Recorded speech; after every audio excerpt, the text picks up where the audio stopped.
According to Kristen Welker and one senior official, the new the NSA, the acting National Security Advisor, is General Keith Kellogg, who was the Chief of Staff. Michael Flynn has resigned. That has also been reported, I should add, by CNN tonight. Kristen Welker, our White House correspondent, reporting that tonight. She's basing that on a senior official telling her. Now, all the signs have been pointing to this for the last couple of hours, Brian. This dramatic decision, we reported on Nightly News 6:30 tonight that the decision was now in President Trump's hands. This was after Sean Spicer told reporters at the White House around 5 o'clock that the president was evaluating the situation. That was an hour after Kellyanne Conway had said on MSNBC that the president had confidence in General Flynn.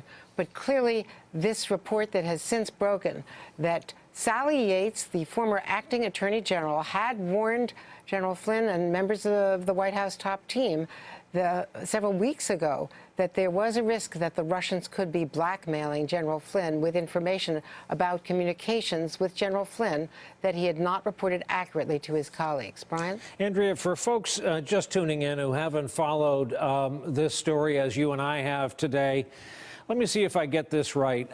New sanctions come out in the waning days and hours, really, of the Obama administration. Correct. And we expect Russia and Putin to react angrily, as they usually do, but they don't. And the absence of a negative reaction causes American intel officials to look back through the intel that they take in all the time, that both sides know they take in all the time. Buried in that intel is a conversation between Mike Flynn, who is poised to be the National Security Advisor to the incoming president, but is then a civilian, a retired U.S. Army general, a conversation between him and the Russian ambassador. It is alleged that that conversation included what, Andrea? Well, first of all, the conversation, the timing of it. It was on December 29th, although that was originally denied, but then acknowledged by General Flynn. It was on the same exact day that the Obama White House was announcing that they were kicking out 35 Russian diplomats, accusing them of espionage, and shutting down 2 major facilities, one in Maryland, one on Long Island. Now, usually it's one person kicked out and there's a tit for tat automatically. This is the protocol that goes back to the Cold War. You kick out a diplomat, another diplomat gets accused of espionage in the other country and gets thrown out. In this case, 35 diplomats were kicked out, told to go packing within 48 hours, and the Russians respond.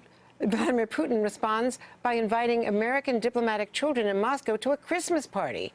So obviously, the counterintelligence folks at the FBI would have had their antennae up and go back, as you point out, over what could have happened in those times. And they start looking back over the normal listening in, the intercept of the ambassador and other diplomatic Russian diplomats in Washington. And lo and behold, what did they find?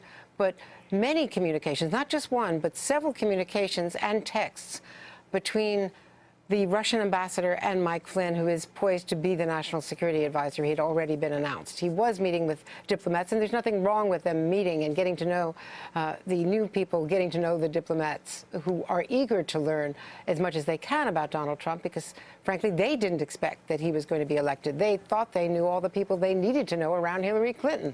So it's a scramble among diplomats in Washington, and certainly being tasked by their heads of state and their foreign ministers back home. Tell me everything you can about Michael Flynn. So it's pretty intensive. But Michael Flynn had a prior relationship with the Russians. He knew them well. And going back to 2015, he was in Moscow sitting at a gala dinner, having been paid to attend by RT, the Russian propaganda arm, sitting next to Vladimir Putin at a black-tie dinner. That already causing a lot of buzz in diplomatic circles when he was named National Security Advisor. Donald Trump, very transparently during the campaign, had said he wants better relations with Vladimir Putin. But intriguingly, he has never criticized Putin. He criticizes other leaders, but before, during the transition, and since, he has nothing negative to say about Vladimir Putin.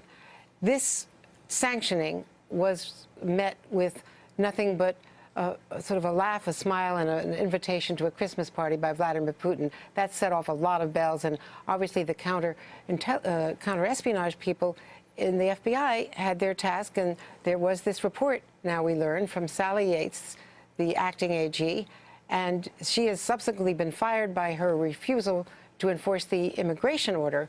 But now a lot of questions are being asked. Why was she fired? When did she tell the White House? Who in the White House did she tell? Who was notified about this? The reporting is that we've confirmed that also DNI Clapper and John Brennan knew about it.